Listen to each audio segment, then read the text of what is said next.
Please identify yourself. Yes, madam. I'm Divya Deepthi Gupta from Indus Business Academy, faculty over there. My question is to the panel, and I would request all of you to give your inputs on it. That it's 2011, but in 2009 and 2010, the things were quite difficult. And in that scenario, when the organization or the institution is not functioning very fine on financial side, and the pressures are quite high, what are the things that respective organizations have done for engaging employees? Because that's the time when it's really very difficult. 2012 is also going to be great. Yeah, so in times of distress, how these things function in terms of engaging employees? I will tell you my experience in 2008-9. I think all companies, and including our companies, we went through a very difficult time. Particularly in JK Tires, for example, we started because we were under cost pressure and reducing costs and so on and so forth, and which was our many people. The first thing which we did was, or one of the things, is to take a salary cut right from the president, myself, and the president of the company of 5%. We declared. We said we are going to take salary cut. And we have to start with ourselves. And I feel that, as it has been said in Gita, if some of you have known, yad yad acharati shreshta tat tad eto evo itaro janaha sayat pramanan kurutve lokata tanuvartite. Whatever action the leader takes or performs, the common people follow the same. Whenever standards or whatever standards he sets by exemplary acts, all the world pursue that and employees pursue that. So I think walking the talk, starting from the top of the leader, is the most important thing in a critical situation. And I will tell you an example of Lakshmi Cement. In 2002, and some people are here from Lakshmi Cement, we went through a very, very difficult time, and not for 1 year, 2, 3 years. And the CEO of the company started traveling in second class.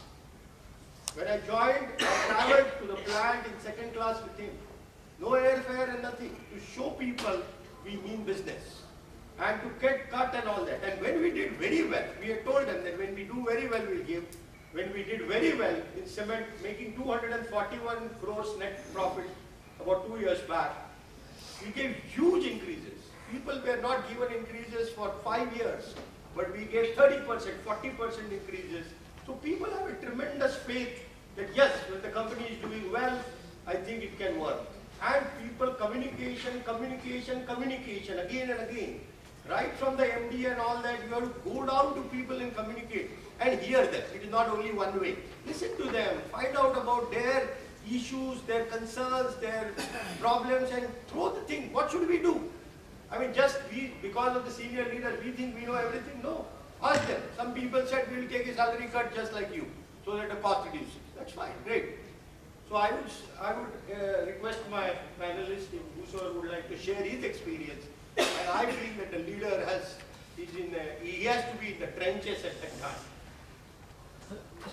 Okay, so you spoke about 2008, 2009. Yeah, with the Recession. difficult time, recession. The recession.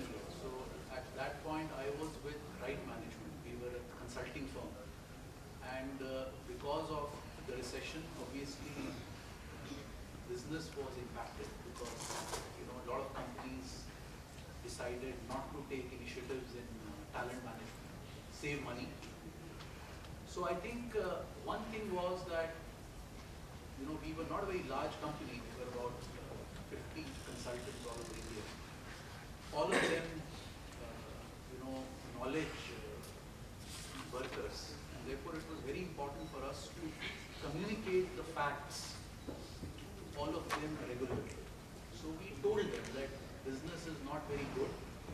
It might mean no increases, no bonuses for this year and maybe next year also. We will have to do something different to be able to make some headway in this market. came out with a plan. Fortunately for right management, we were also into the career transition area, which meant that we were helping companies who were downsizing. So incidentally, quite a few companies, especially in banking and others, were downsizing. So that gave us an opportunity, and we used that opportunity. So the communication and ensuring that the leadership team reacted swiftly to the changes in the market. I think these were the two things that we did. And at the same time, we said that, the way in which we are dealing with our people, the way in which we are interacting with our people, that has to be very, very fair, and it has to be very, very clear. There should be no miscommunication at that time. So I think it was a time of significantly high stress level. Some of our junior consultants were quite, apprehensive, and therefore a lot more communication, coaching, meeting them one-on-one was required. So we did a few other things, but I think these would be the few important things that we did.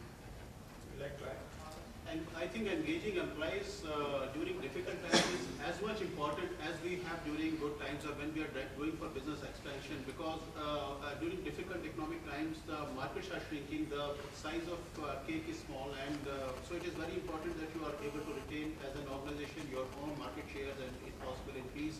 And the mood within the organization is generally down, even if the organization, because of the external environment and all the bad news which is flowing in. So one of the things which we did was we increased and improved and increased our communication to the employees, and a direct mailers from the CEO which very emphatically conveyed that this too shall pass. I mean, recession is a recess between two good periods. So we had a great period before that, and we'll have a great period after that. So it is very, very important that the mood of the employees is uplifted. The air of uncertainty, if it is reduced to the extent organization can do, and if hard decisions need to be taken, it is better to involve the employees and engage them in those hard decisions. Sometimes they come up with suggestions which can be far more beneficial for the organization than direct reduction of employee cost. So I think downtimes offer great opportunities to actually, relook at everything and engage employees in cost reduction and in their competitive advantage. This is a very interesting question. Can I share One minute. I think. Can I have a question asked, please? In a very interesting way, crisis, in Chinese, it's got two ways of expressing it. The two things which combine together to form crisis, and one part is danger, and the other part is opportunity. You have to always look at crisis from there. There is a lot of danger, but there is a huge opportunity for doing something new and different. We had a very interesting experience in this during this recession. Who is there? Please, we can't see you. Oh, sorry. I forget. I think we will give you a minute because there is one or two people who would like to. No, let them finish. So I think It's a very, very related question which I am going to ask. I am Dr. Alok Bhatia and I represent Saigon Technologies. Yes. This question is in particular to Neeraj, but is also addressable by everybody else as well. That Neeraj, moving from one corporate ownership, taking your example from Religare to Fortis Healthcare for an organization, and having an expectation from and for the employees, how do we still keep them best engaged and enabled? So this would mean for other organizations as well who are passing through this kind of a situation. I think communication plays a very, very big role in any such transition or transformation, because now in the corporate environment, change of ownership or mergers, acquisitions, good time, bad time, this is all part of the game. So in this kind of environment where company was earlier had a different name or under different management, and then the transition of management, so the first and foremost is communication. Second is sometimes there are a lot of rumors which flow within the system. So So it is very, very important that right and appropriate communication is not only shared, but it is ensured that this communication reaches the concerned people down the line. Many times the communication just stays within the top leadership level or at best at the first level. So we have to ensure that communication travels right down the line, and the important aspects and connotations of the communication do not get filtered out. So that is second aspect, the way we try to manage that. We ensure that part of the communication is standardized, which a lot of town hall meetings with direct communication, mailer, lot of town hall meetings where employees were asked the questions, and any new question which came was from any part of the organization, because we are a very dispersed organization at about employees based at 200 locations. So those were put again in our weekly communiques, so that the benefit of one question or answer is shared with all the employees.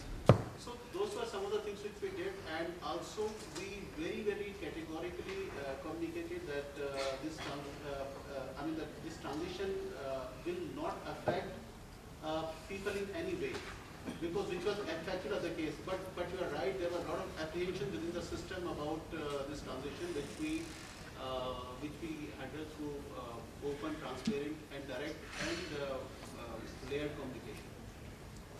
I think, did I cover? Yes, I think you have. Any other anyone would like to share experience on that? Okay, the next question, please. Yeah. I'm Shachi. I think we will have to, after your question, we want to go to the other side. Probably some people are raising hand and I'm not seeing them, I'm sorry. So after this, we will be concentrated on this side and we will go to the other side. Yeah, please. I'm Your Shachi. question. I'm a MBA student at MDI. So I have one question. In fact, Mr. Neeraj said that the product cycles are getting shorter. So not just product cycles, even if we see the generation gap are getting very shorter. So people expectations are changing every year. So in this case, I just have a question that how do we take care such different people mix? Because we have people of several years of experience who have completely different expectations, and new freshers which are coming, they have completely different expectations. So how do we take care of the engagement of such different mix of people? And second question was quite similar to what he asked, that as the people are changing so fast, so even not just at the bottom level, but also at the leadership level. So how do we ensure that the vision and values of our company and the culture of our company stays? So that is maintained. So it's a general question to everybody. Yes, I talked about we need to be able to learn from the marketeers, how they segment the employees, and how we do it. I talk for myself. For example, if it is rewards, we have the entire employee life cycle, and we say we need to be able to give you a flexi basket, because the younger ones will look for something else, and the senior ones will look for something else. For example, fun at work, or the softer bully aspects of engagement. There are, sites that we created, so Facebook, Salesforce Chatter, some cool sites which are created for the Gen Y to be able to interact much more, because their need to interact is much higher than the need to interact for the seniors. So we are in the process of doing more and more stuff, but I think the idea is that whatever we do, can we segmentize at least to the blue-collar workers differently, to the white-collar workers differently, create new different programs for them for engagement. But there would be some which would be consistent and cut across the entire organization, such as the values of the vision, cascading, such as the goal setting process, which has to go on for everybody, such as the STIP, which is the short-term incentive plan, and how it impacts each one of you. There's a huge communication on that, so that people understand the implication of their work and their rewards. So I think this was the drive which was started in 2010, and we've made huge progress on that. So yes, there are some things which are treated differently for different generations, but there are some things which will continue to be common to be able to drive the organization objectives? I think that the segmentation which Dr. Shalini mentioned is very, very critical, because at any point of time we'll have increasingly a different mix of organizations. Like the way we have to manage diversity, similarly we have to manage diversity. This also we have to take as another dimension of diversity and manage accordingly. Generation-wise, absolutely different. I mean, the millennium workforce which came into work starting maybe year 2000, their thought process, their attitude towards job, life and everything is very different. So it is very important that we have some of them in designing all these engagement programs, because that's where it will create a direct connect. It is not possible for everybody. I mean, I personally feel that we cannot connect with all layers of generation. So it's best to directly involve them in some of this designing of these engagement programs, and that will help in creating a connect. And of course, it will require a retraining at every level, right from CEO to the leadership team, as to how to engage, to deal and engage with the Gen Y. Thank you. I think the segmentation is extremely important, and with the new technology and the web-based, the surveys for engagement, I think you can take slices like we do for levels, we do by ages, we do by locations, we do by, like what you said, more than 20 and 50 people, specific leaders, in nature of work, and so on and so forth. So you can. The major point is the Twitter generation has required something different. So Twitter generation requires probably, as per me, something very quickly, either appreciation or feedback. They don't want more than 140 characters probably. When you give a feedback also, they are not ready to listen for too long. They want a quick feedback, a quick appreciation, quick something, and they want to move on to it. And they are probably more smarter than maybe the generation X to understand and do something about it. So I think segmentation, as you said, is very, very important. The other part is many companies try to do everything by HR. So when you get what should be done, rather than trying to do that HR knows all the solutions, or the line managers, involve the people themselves. For example, in head office, we had a lot of problems saying that there is no fun and gains, and possibly Delhi people work very late and all that. After 5:30 in our culture, people work up to say 8 o'clock. They can't go home and do something. So what we did was, we got the young people and said, what would you like to do? So they said, we would like to set up a table tennis and badminton and all that. They designed everything. They found a place which we never thought was possible, and they did it. So I think once you involve people and give them the challenge, I think that yes, this is the challenge, we can give you resources, do you have any ideas, and do it. I think they feel more engaged in solving their issues and problems rather than HR or someone else trying to see to solve the problem. So put the problem to them, give them resources, I think they do a great job. Any question on this side, sir? Anyone? Yeah. My name is Manjari. My question is to Dr. Vinay and Mr. Vivek. We discussed two approaches here. One is the collaboration effort, where we are not, don't care for the credit and achieve more. And the second is performance-based approach, where Dr. Vinay mentioned equality to equity. If you've done more, should get more. So how do we strike a balance between these two approaches within an organization? I think you have to communicate your way you want to go. I think about maybe 10 years back when I came, I introduced forced ranking and the normal distribution and all that. We had to communicate quite a bit. It was difficult. It took time. So we can't expect next year everyone will understand and do it. But over the years, I think no questions are being asked. Everyone knows. The merit is going to be like that. There would be 10% people in the normal distribution who are going to get much more, maybe 3 times or 4 times the increment as others.